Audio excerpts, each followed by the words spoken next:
আমি আমার স্বামীর হত্যার বিচার চাই, এমন কঠিনত বিচার চাই। ওনারা যেভাবে কঠিনতভাবে মারছে ওনাদের এরকম শাস্তি চাই, জানি জঘন্য কাজ করার আগে 3 বার ভাবে যে এরকম কাজ আমি আর না করি।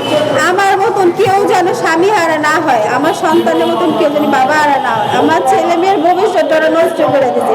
এখন আমি ছেলে মেয়ে নিয়ে খুব কষ্টে আছি, ওদের নিয়ে ভয়ে আছি যে ওরা দিনে বাইরে যেতে পারতেছি না, ওদের নিয়ে কোথাও যেতে পারতেছি না। আমার হাজবেন্ডের দোকান বন্ধ, আমরা যে কিভাবে চলবো কিভাবে কি করবো একমাত্র আল্লাহ জানে। আমরা খুব কষ্টে আছি, তাই আমি চাই ওই খুনিদেরকে এরকম শাস্তি দেওয়া হোক, এরপরে যেন এরকম কেউ ক্ষতি না করতে পারে। সবাই যেন এটা দেখে ভাবে যে কারে এরকম করে শাস্তি দিলে ওদের কতটা গভীরত শাস্তি পেতে হয়।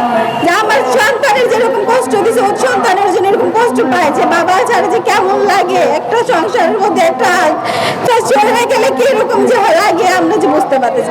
আমি আপনাদের সবার কাছে অনুরোধ করি আমার হাজবেন্ডের বিচার চাই, যা এরা বাইরে আছে, যে আসামিরা বাইরে আছে তাদের কঠিন তাড়াতাড়ি ধরে আইনের মাধ্যমে শাস্তি দেওয়া হোক। আর আমি সবার কাছে আমার হাজবেন্ডের বিচার চাই। আনার হক রনি যে মূল কাঠিনারের কাছে তাদেরকে তাড়াতাড়ি দ্রুত ধরা হোক। তারা এখনো বাইরে, আর আমরা খুব আতঙ্কের মধ্যে আছি আমার ছেলে মেয়েদের নিয়ে, যে আমরা ভয় বের হইতে পারতেছি না, স্কুলে নিয়ে যেতে পারতেছি না, আমার হাজবেন্ডের দোকান বন্ধ, এখন যে আমরা কিভাবে কি করবো। আর আমি চাই বলছি ওর বাইরে রনি আনার হক রনি মানে পুরো বাইরে রনি ওনাদের সব মেয়ে এতদিন হয়ে গেছে। সবার কাছে অনুরোধ আমার হাজবেন্ডের দ্রুত বিচার চাই, তাদেরকে তাড়াতাড়ি ধরে আইনের মাধ্যমে কঠিন শাস্তি দেওয়া হোক। মানে আমি সবাই